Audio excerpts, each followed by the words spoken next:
요한계시록 3장 20절 예수님과 친밀함. 저나 여러분이나 설교자로서의 고민이 무엇인가요? 어떻게 하면 설교자가 전하는 말씀을 그대로 살 수 있는가? 다시 정확히 말하면 어떻게 하면 설교자가 전하는 말씀과 가깝게 살 수 있는가? 이거죠. 우리가 복음을 전하고 우리가 복음으로 살지 않으면 안 되잖아요. 지금 우리 샘전에 꾸준하게 나오시는 분들은 새언약의 교리를 모르시는 분은 한 분도 안 계세요. 문제는 그 새언약의 교리를 기반으로 해서 그렇게 새언약의 복음으로 사느냐거든요. 설교도 그렇게 하고 목회도 그렇게 하고 가정도 그렇게 하고 다 우리 삶의 모든 전반에서 옛날에 내가 했던 율법으로 했던 그렇게 사는 게 아니라 정말 복음으로 새언약의 은혜로 그렇게 내가 지금 사라지고 있느냐거든요.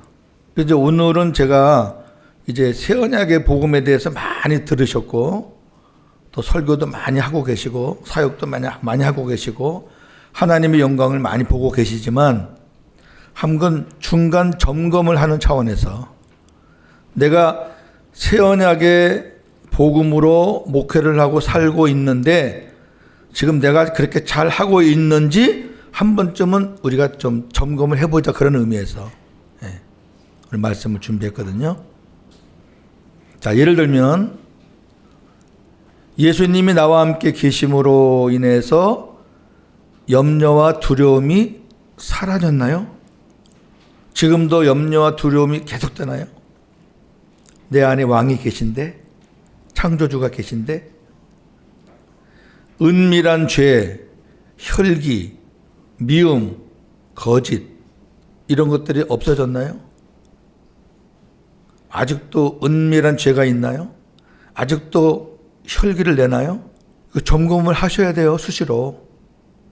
이게 아직까지 나온다 그러면은 새언약의 복음을 몰라서 나오는 게 아니에요.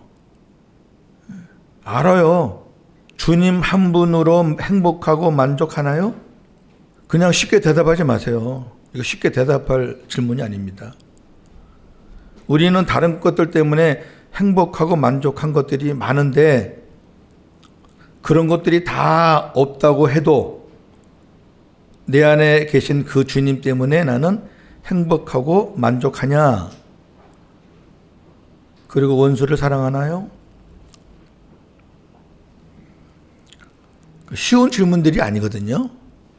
그런데 우리가 새언약의 복음으로 살고 그것이 우리의 가치관이 되어 있다면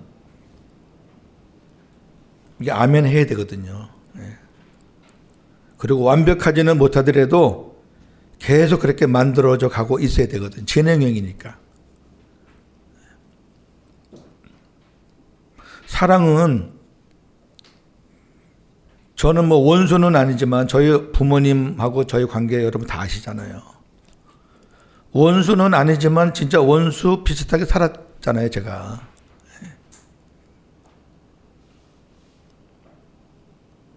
그 설명하면 뭐 또 옛날 얘기 나오니까 참 그런데요. 그냥 주님의 사랑이 깨달아지고 주님이 나를 어떻게 사랑했다는 것이 가슴에 채워가면서 상대방이 원수라는 게 그냥 사르르 녹아버리는 거예요. 원수가 아니구나. 내가 사랑을 베풀어야 될 대상이구나. 그렇게 해서 사랑이 지더라고요. 이게 무슨 뭐 노력하고 뭐 애쓰고 뭐 시간 정해놓고 되는 건 아닌 것 같아요. 주님의 사랑으로 채워지니까 그냥 되는 거예요. 주님이 우리한테 네가 나를 사랑하느냐? 그때 우리가 대답을 정말 내가 주님으로 채워줘야지 그 아멘이 나오는 거지.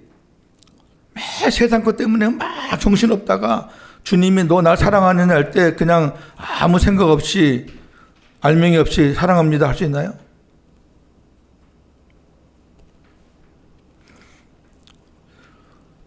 자, 오늘 저나 여러분이나 다 마찬가지입니다. 뭐 설교자가 무슨 뭐 완전해서 설교하나요? 같이 고민하면서 저는 이국 땅에서 여러분 한국 땅에서 다 같이 표들을 향해서 달려가고 있는 사람들인데 자, 주님이 저와 여러분들에게 한 5분 정도 설교할 수 있는 내용을 주셨어요. 그럼 우리는 주님이 주신 그 5분 정도 설교할 수 있는 내용과 그 마음으로 우리는 5분만 하시면 돼요. 그거를 우리가 30분을 채우려고 내 거를 채우고 설교집을 채우고 이것저것 채워서 30분을 채워서 나가면은 그거 주님 거 아니거든요. 전식 이 훈련하고 있어요. 요번에 이제 제가 나가면서 제가 창세기부터 계시록까지 강의한 노트가 있거든요. 이만큼 됩니다. 별로 방향은 틀리지만 제가 그걸 보면서 아, 옛날에는 설교를 내가 이렇게 했구나 하면서 이제 복음으로 지금 다 바꾸는 작업을 제가 하려고 합니다.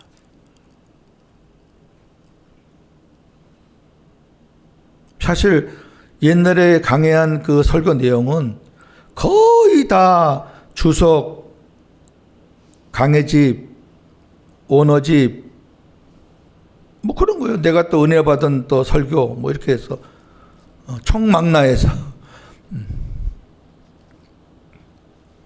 그 주님이 주신 거 아니거든요. 내가 끌어모은 거죠. 내 신학의 수준으로 내 어떤 영적인 수준 안에서 많은 거 있지만 내가 먹기 좋은 거 골라서 모아놓은 거거든요. 물론 그 중에서도 보면 쓸모 있는 것들도 있지만 그래서 목회자들은 이런 거 갖고 좀 고민 좀 해야 되고 주님이 조금밖에 은혜를 안 주셨다. 그건 조금 받은 거라도 주님이 주신 거 전하면은 주님은 엄청나게 큰 역사를 하시죠.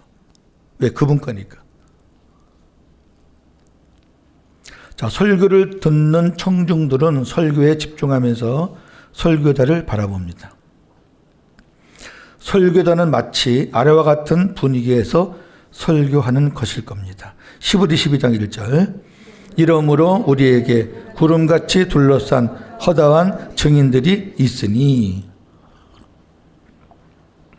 이게 믿음장에 나오는 말씀이잖아요. 우리가 믿음의 경주를 함에 있어서 우리의 믿음의 경주를 보고 있는 증인들이 많다는 거예요. 그걸 우리가 뭐 멀리서 생각하지 말고 가까이서 생각하자고요. 적용을 가까운 곳대로 제가 해봤어요. 그렇습니다. 청중들은 설교자의 설교를 듣는 사람이면서 또 한편으로는 그들이 설교자의 증인들입니다. 그런 생각 안 하세요? 이들은 설교자가 자기가 설교하는 만큼 살고 있는가를 생각하면서 설교를 듣습니다. 요즘 교인들은 더 특히 그래요. 예전에는 목회자들의 삶이 드러나지 않았어요. 굉장히 신성치해가지고 감히 목회자의 그림자도 안 밟았어요. 지금 교인들은 그렇지 않습니다.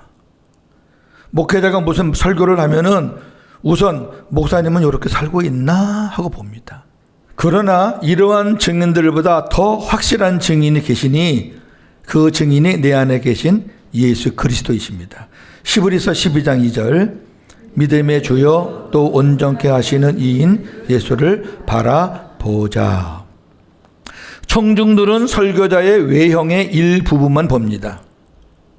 그러나 주님은 설교자의 생각, 마음까지도 보십니다. 사람들은 눈으로 보일 때만 우리를 봅니다. 주님은 우리와 늘 함께 계시니까 우리의 일거수일투족 24시간을 다 보십니다. 이것이 설교자가 전하는 말씀과 가깝게 살 수 있는가에 대한 해답입니다. 무슨 말이냐면은 내가 나를 평가하고 앉아있는 저 사람들에게 내가 설교의 포인트를 맞출 것인지, 아니면 내 안에 계신 주님을 기쁘시게 하는 그런 말씀을 전해야 할 것인지, 그건 분명한 해답이 나와 있습니다. 이 문제가 설교자들만의 문제이겠습니까? 아닙니다. 모든 성도들의 문제이고 해답이라고 생각을 합니다. 요한계시록 23장 20절 본문입니다. 볼지어다 내가 문 밖에 서서 두드리노니 누구든지 내 음성을 듣고 문을 열면 내가 그에게로 들어가 그와 더불어 먹고 그는 나와 더불어 먹으리라. 자, 복음은 예수님을 내 마음에 영접해서 주님과 내가 하나가 되는 것부터 시작이라 그랬습니다. 저는 한 달 동안 그쪽에 있는 동안에 거의 하루도 빠짐없이 훈련을 했습니다. 하나님이 가만두질 않아요. 하여튼 누구를 연결시켜서라도 좀 쉬고 싶었는데 못 쉬었어요.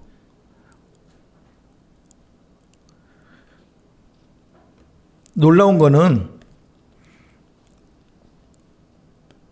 거기에 계신 분들은 조금만 타치해도 참 마음의 문을 그렇게 쉽게 열더라고요.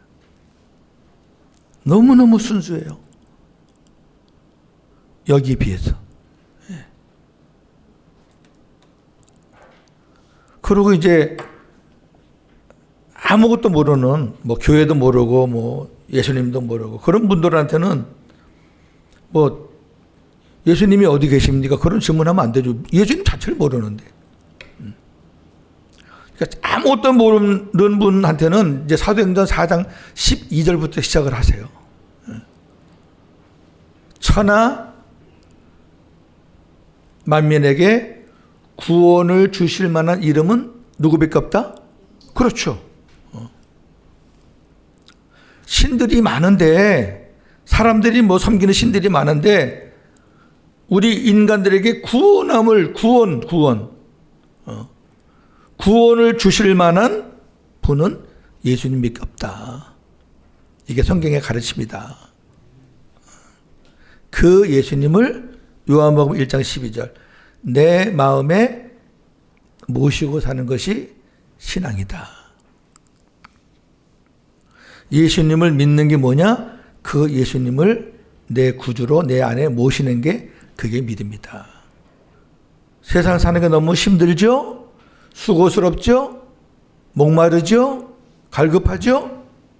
피곤하죠? 염려 걱정되죠? 마태복음 11장 28절 29절 수고하고 무거운 모든 짐진 자들 예수님께 오면 그분이 우리에게 평안함과 쉼을 주신답니다. 이런 것들은 안 믿는 사람들한테 필요하단 말이에요. 모르는 사람들한테. 일단 예수님이 누군지를 가르쳐줘야죠. 그러고 나서 어느 정도 이제 반응이 있을 때 그때 이제 그 예수님을 내 안에 모시는 것을 가르쳐주고, 하여튼 저는 불신자는 불신자대로 또 믿는 사람들은 믿는 사람대로 이렇게 만나서 이렇게 타치를 하는데 참 하나님께서 많은 일을 하시는 것을 제가 경험을 해요. 제가 뭘 합니까? 예. 자, 우리는 이미 그런 수준은 다 넘어서서 예수님을 내 마음에 영접하고 그분을 나의 왕으로 주인으로 그리고 머리로 생명으로 모시고 살잖아요. 1번, 예수님은 우리에게 가장 중요한 분이셔요. 예수님은 지금도 우리와 함께 계십니다. 그런데 문제는 이 엄청나고 놀라운 일을 우리가 실제로 누리지 못하고 있다는 사실이죠. 이게 엄청난 거잖아요. 예. 하나님이잖아요, 하나님. 아니, 어떻게 하나님이 내 안에 계셔요? 기가 막힌 일이잖아요.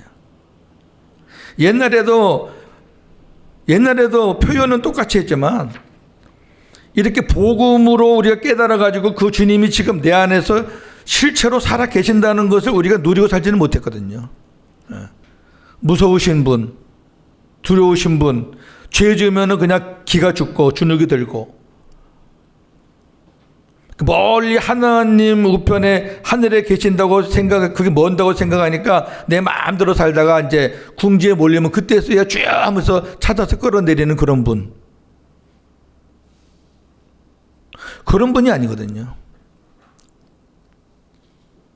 그럼 정말로 예수님이 내 안에 영접되었다면 제일 먼저는 주님의 음성을 들으셔야죠.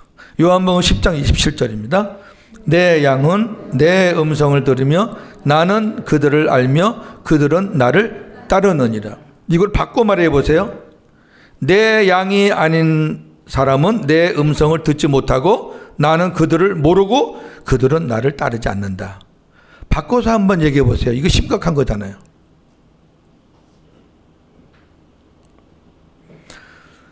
주님의 내 안에 계시면 주님의 음성이 들리는 거예요. 내가 뭐 노력해도 되는 게 아니고.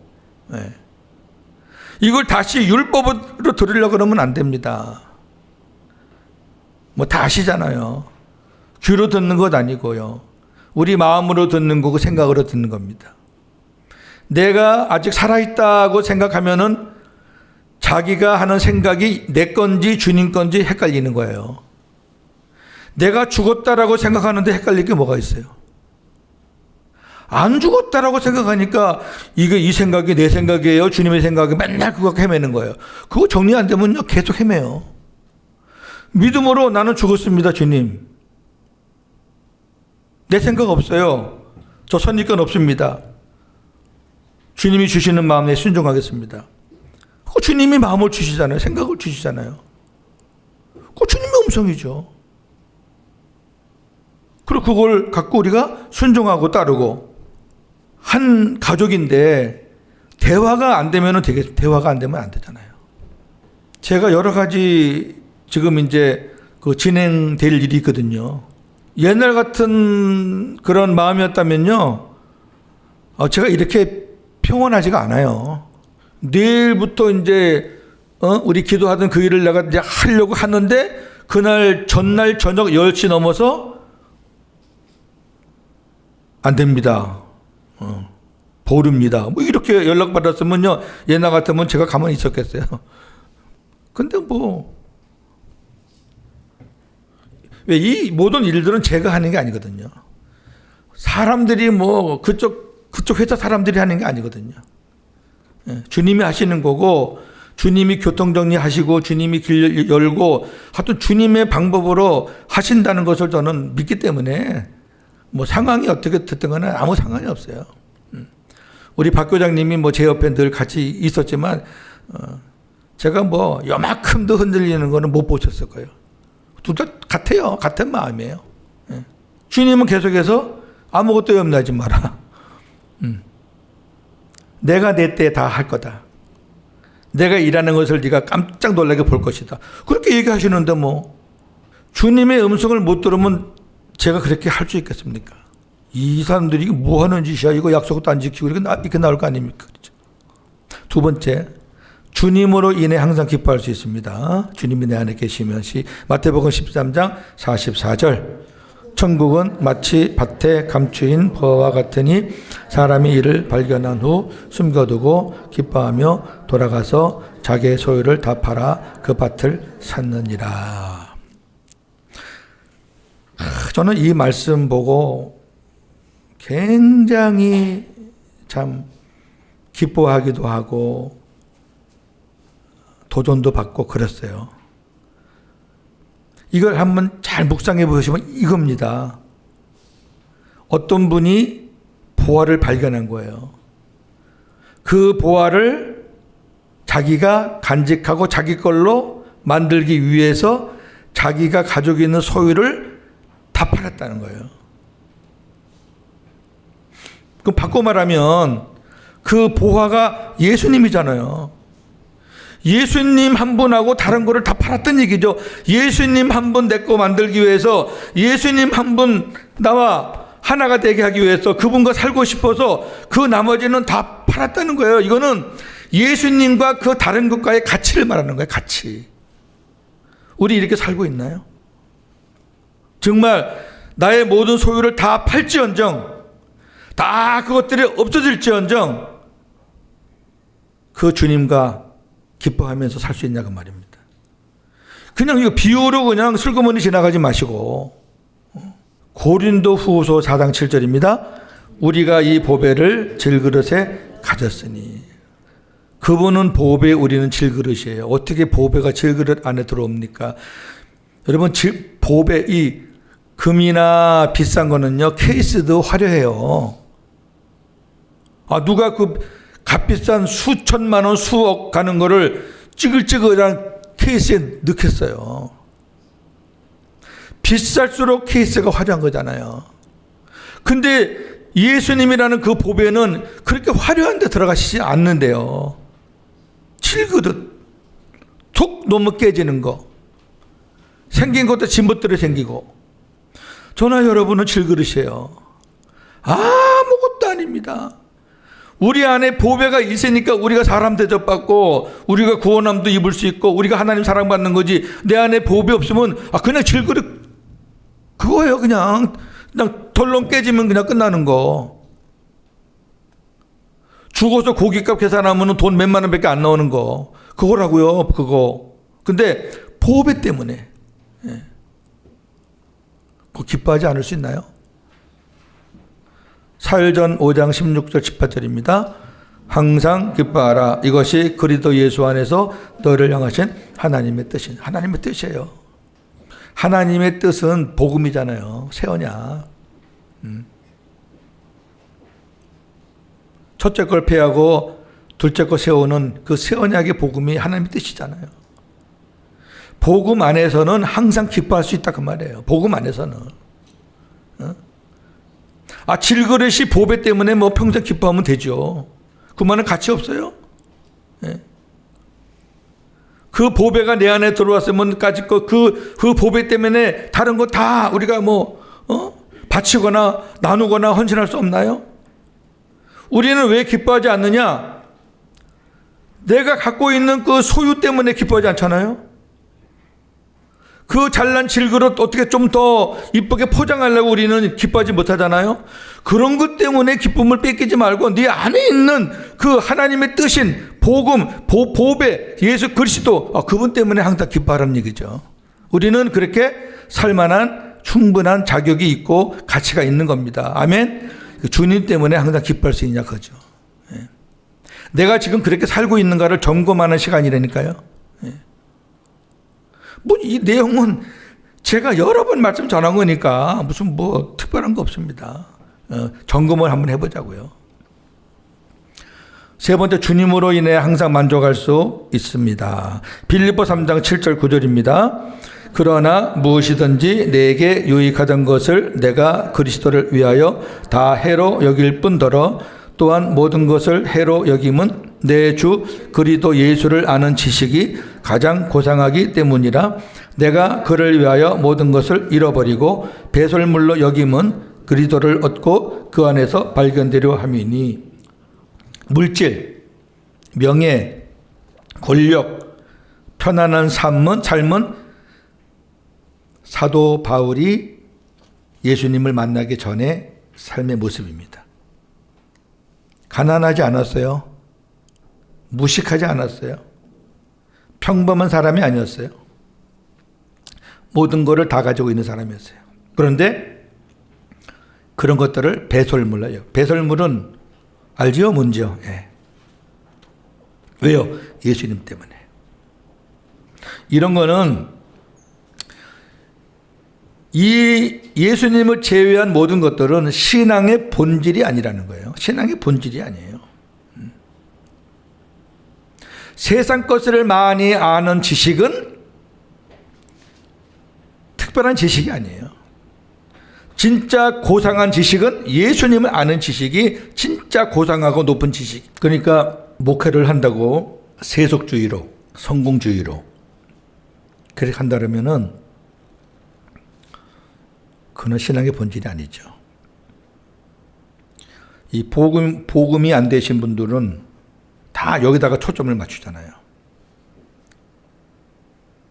진짜 보배가 아닌 예수님을 이용해서 뭘 얼마나 확장시켜 나갈 것이라는 데 초점을 맞추잖아요. 그걸로 2019년도 표를 삼잖아요. 금년에는 뭘 하자. 뭐 얼마만큼 끌어올리자. 그 신앙의 본질이 아니죠. 바울은 그렇게 살던 사람이에요. 그래서 그 열정 가지고 예수 믿는 사람들 잡으러 다녔던 사람이에요. 예수님을 딱 알고 나서 그분이 어떤 분인지를 깨닫고 나서 다른 것들은 가치가 없는 게 가치가. 예수님을 아는 그 지식과 예수님을 믿는 그 믿음을 딱 소유하고 나니까 그 나머지 것들은 가치가 없는 거예요. 근데 왜 가치가 없는 것들을 목표로 삼아서 목회를 하고 신앙의 삶을 살고 하나님 앞에 갔을 때 우리가 이 땅에 쌓아놓은 세속주의나 성공주의나 이런 것 중에 한 톨이라도 갖고 갈 수 있나요? 어차피 못 가져가는 거. 저나 여러분들이 가져가는 거는 이 땅에서 얼마나 믿음으로 살았느냐, 그 믿음 갖고 가는 거잖아요. 얼마만큼 나와 친밀하게 살았느냐, 그 예수님과 사랑의 관계 나눈 거 가지고 갈 거 아닙니까? 과거에 참 어리석게 목회한 것들이 정말 주마등같이 스쳐가요. 그래서 어떤 때는 한 10년 전, 15년 전만 좀 깨달았어도 그거는 제 욕심이고 하나님의 때가 아니었고요. 제가 잘 나갈 때, 예를 들어서 뭐 지방에서 300명, 400명 목회할 때, 그때 만약에 우리 대장이 저한테 이 복음을 만약에 이렇게 해줬으면은요, 제가 들었겠어요?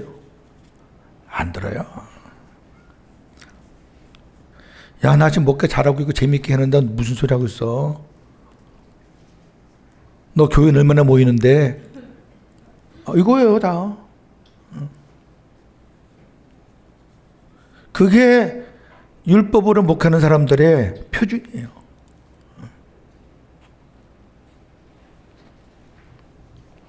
자, 네 번째. 주님이 일하시는 것을 볼 수 있습니다. 목회자들이 목회 성공의 열쇠를 찾으려고 이리저리 많이 돌아다니지만 허탕입니다.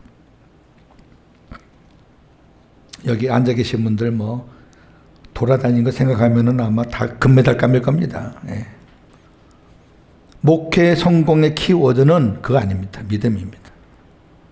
다른 방법을 찾지도 말고 다른 방법을 추구하지도 마십시오. 여기서 뭘 얻고 딴 데 가서 또 뭘 얻고 이렇게 해서 보태가지고 하지 말라니까요. 정말입니다. 왜 그러냐면은 자, 요한복음 14장 12절입니다. 내가 진실로 진실로 너에게 이르노니 나를 믿는 자는 내가 하는 일을 그도 할 것이요 그보다 큰 일도 하리니 이는 내가 아버지께로 감이라. 자, 보세요. 내가 하는 일을 그 사람도 하고 또 나보다 더 큰 일도 한다. 어떤 자가? 나를 믿는 자가. 간단해요. 예수님을 믿으면 돼요. 내 안에 계신 예수님을 믿으면 돼요. 어떻게 믿냐? 우리 지금까지 배웠던 거. 새 언약의 복음 안에서의 믿음. 응? 예수님이 당신 안에 계신 아버지의 말씀을 듣고 아버지 뜻에 순종하며 살았더니 아버지께서 나타나셔서 일을 하셔서 많은 기적들을 행하셨다. 그게 예수님이 그렇게 사신 거예요. 너희들도 그렇게 살게 하기 위해서 내가 너희 안에 들어가서 그렇게 할 테니까 나를 믿어라. 그럼 믿으면 돼요. 내 마음대로 하지 않고 주님이 내 안에서 일하실 줄로 믿습니다 하고 그 주님을 믿으면 그 주님이 내 안에서 일을 하셔서 예수님처럼 우리가 살 수 있고, 예수님은 팔레스틴 지방 주변만 왕래하셨지만 우리는 좋은 교통과 좋은 그런 환경 속에서 예수님이 가시지도 않았던 아프리카 저 섬나라까지 다 가잖아요. 그런 차원에서 큰 일이죠. 예수님보다 우리가 더 위대하다 그런 의미가 아니라, 예수님은 지역적으로 그때는 걸어 다니면서 복음을 전했던 시절이기 때문에 마태복음 4장과 마태복음 9장에 예수님 천국복음 전화가 나오잖아요. 4장에서는 갈릴리와 온 마을 회당 다니면서, 그다음에 9장에서는 모든 도시. 그러니까 확장해봐야 예수님은 그 갈릴리 근방에 있는 도시 100개 못 갔잖아요. 그리고 이제 성령께서 오순절 강림하시면서 어디요? 예루살렘, 유다, 사마리아 땅끝까지. 이제는 우리가 그 바톤을 이어받아 가지고 이제 전 세계로 이제 복음을 전하라는 거잖아요. 그런 차원에서 나보다 더 큰 일도 하리니 그 말이잖아요. 이 말은 바꿔 말하면은 내가 전하던 복음 사역을 니네가 바톤을 받아서 해라는 거죠. 교통과 통신과 모든 것을 응용해서 너희들은 세계 방방 땅끝까지 가서 이 복음을 전하라는 거죠. 근데 그 모든 거 핵심이 뭐냐면은 나를 믿는 자예요. 다른 방법이 아니에요. 여기다 다른 거 섞으시면 안 돼요. 전도 훈련 받아야 되겠다. 안 받아도 돼요. 저 전도 훈련 받은 거 얘기해 볼까요? 안 해도 돼요. 저도 무진장 했어요. 교인들을 아주 그냥 다글다글다글하게 볶아서 했어요. 성경 암송 시키고요. 저도 별짓 다 했어요. 복음이 없어요. 그냥 믿으세요. 믿으면 돼. 그러면 성경에 나오는 그 일들이 현실적으로 나타나고, 그 주님인데 이 주님 똑같은 주님인데 그 주님이 일하시는 것을 볼 수 있다. 넘기시고요. 내 안에 계신 주님이 나를 통해 일하시지 나타나시지 않는다면 믿음에 문제가 있는 거예요. 다른 문제가 아니에요. 정말로 매사에 주님을 믿는지 나의 믿음을 점검해 보시는 기회가 되었으면 좋겠습니다. 많은 목회자들이 왜 마지막에 넘어지고 무너져서 추한 모습을 보일까요? 그것은 그들의 목적이 눈에 보이는 목회였기 때문에 그래요. 그렇잖아요.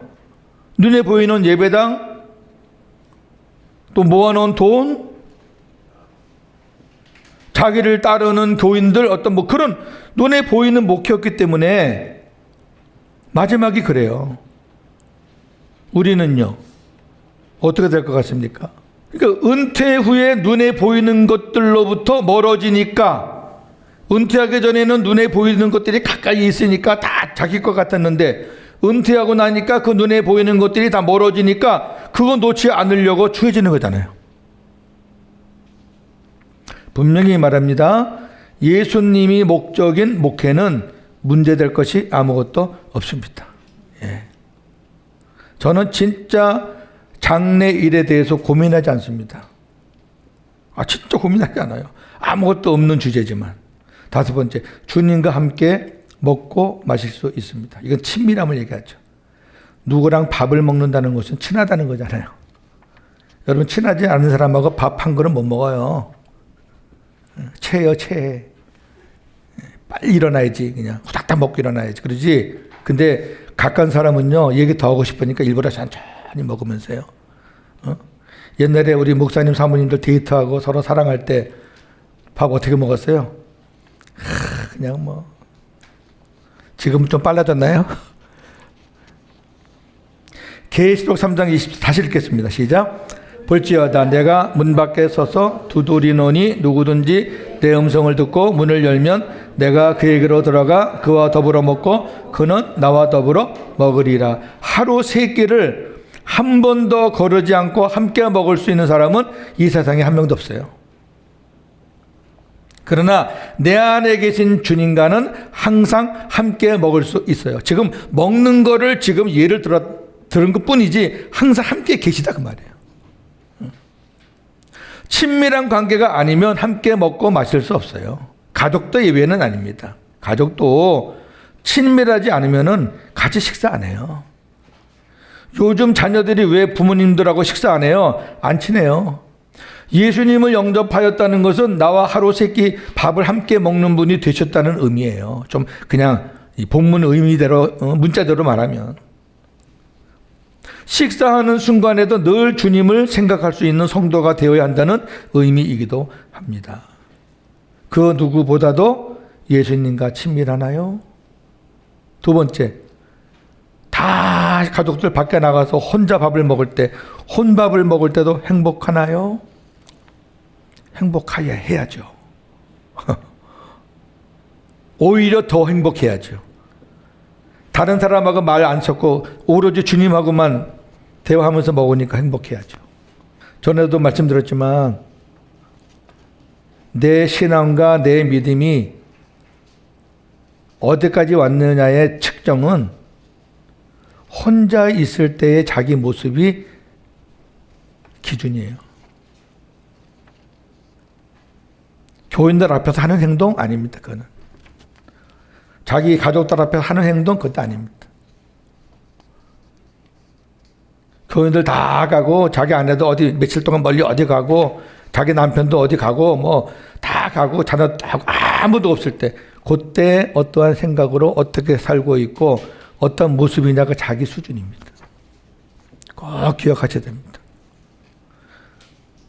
주님이 내 안에 함께 지금 나와 다 떨어져 있고 오로지 나와 함께 계신 분은 주님 한 분뿐이다라고 믿고 살면은 그보다 행복한 시간이 없어요. 그 시간이. 저는 그렇게 살려고 애를 쓰고 노력하는 사람입니다. 그래서 지금 자꾸 재혼 얘기가 나오는데 할까 말까 싶어요. 그 기쁜 순간들을 뺏길까 봐. 자, 큰 두 번째. 예수님과 함께 죽었습니까? 예수님이 십자가에서 죽으실 때 나의 옛사람도 예수님과 함께 죽었습니다. 누가 말합니다. 죽기 위해 살겠습니다. 아닙니다. 죽음은 목적이 아니라 시작입니다. 죽기 위해 사는 것은 율법이고요. 죽었으니까 사는 거예요. 시작의 시작. 복음의 시작은 내가 죽음으로부터 시작되는 거잖아요. 자, 로마서 6장 4절입니다. 그러므로 우리가 그의 죽으심과 합하여 세례를 받음으로 그와 함께 장사되었나니 이는 아버지의 영광으로 말미암아 그리스도를 죽은 자 가운데서 살리신과 같이 우리도 또한 새 생명 가운데서 행하게 하려 함이라. 장사되었다가 다시 새 생명을 얻은 거예요. 이 새 생명은 장사된 사람한테 주는 거잖아요. 그러니까 옛사람이 아직 안 죽었다 그러시면 안 돼. 그 2번 보세요. 나는 옛사람이 아직 죽지 않았다라고 하는 것은 불신제라니까요. 왜냐하면 예수님의 십자가를 믿으면서 나는 아직 죽지 않았다는 것은 모순이에요. 모순. 모순 알지요? 내가 죽지 않았다면 주님은 계속 십자가를 지셔야 하기 때문에 십자가의 단회성을 부정하는 것이에요. 신앙은 주님의 말씀과 약속에 의해서 확정되는 것이지 내가 뭐 느낌이 아니다, 뭐 생각이 어떻다, 내 느낌과 생각으로 신앙이 확정되는 건 아니에요. 자, 히브리 6장 4절 6절 우리 예전에 본 말씀이지만 다시 보겠습니다. 한번 빛을 받고 하늘의 은사를 맛보고 성령에 참여한 바 되고 하나님의 선한 말씀과 내세의 능력을 맛보고도 타락한 자들은 다시 새롭게 하여 회개하게 할 수 없나니 이는 그들이 하나님의 아들을 다시 십자가에 못 박아 드러내놓고 욕되게 합니다. 복음으로 깨닫기 전에는 진짜 헤맸던 말씀이고요. 수시로 이렇게 했다 저렇게 했다 왔다 갔다 했던 말씀 중에 하나예요. 제가 지난번에 와서 그랬죠. 회개는 구원받기 위해서 하는 거다. 성경에 구원받은 자들에게 회개하라고 하신 말씀은 하나도 없다. 100마리 양 중에서 99마리는 울타리에 있고 1마리는 밖에 있는데 예수님이 회개할 것 없는 의인 99이라 그랬어요. 그 말은 이미 하나님의 생명으로 구원받은 자를 말하는 거예요. 하나님의 생명으로 구원받은 자들은 회개할 것이 없어요. 아니 회개해서 빛을 받고 은사를 맛보고 성령의 잠잠바 되고 하나님의 말씀과 내생 능력을 깨달았는데 그 사람들이 살다가 잘못됐다 가지고 또 회개할 필요 없다는 거죠. 그렇게 회개하면 안 된다는 거예요. 그래서 제가 자백과 얘기했잖아요. 그죠? 그리고 우리가 주님과 친밀하게 살면은 주님께서 죄를 기억하지 않고 사해 주신다 그랬잖아요. 만약에 계속해서 회개를 거듭한다? 그러면은 예수님의 십자가를 욕되게 하는 거예요. 이건요, 진짜 중요한 복음입니다. 제가 아주 확실하게 여러분께 증언할 수 있습니다. 이걸 가지고 또 옛날같이 믿음 생활 잘하는 사람이 타락을 했다. 그 사람은 이제 가망이 없어. 하나님이 회개할 기회를 안 줘. 이런 식으로 푸시면 안 됩니다. 그러면 그렇게 말하는 그 사람이 걸립니다. 자, 마치는 말. 종합 세트로 어려움을 겪는 목회자가 있었어요. 제가 어느 책을 보고 그 책에 있는 사람의 그 내용을 제가 잠깐 이렇게 적용을 좀 넣습니다. 너무 힘들고 지친 나머지 모든 것을 포기하려고 주님께 나왔어요.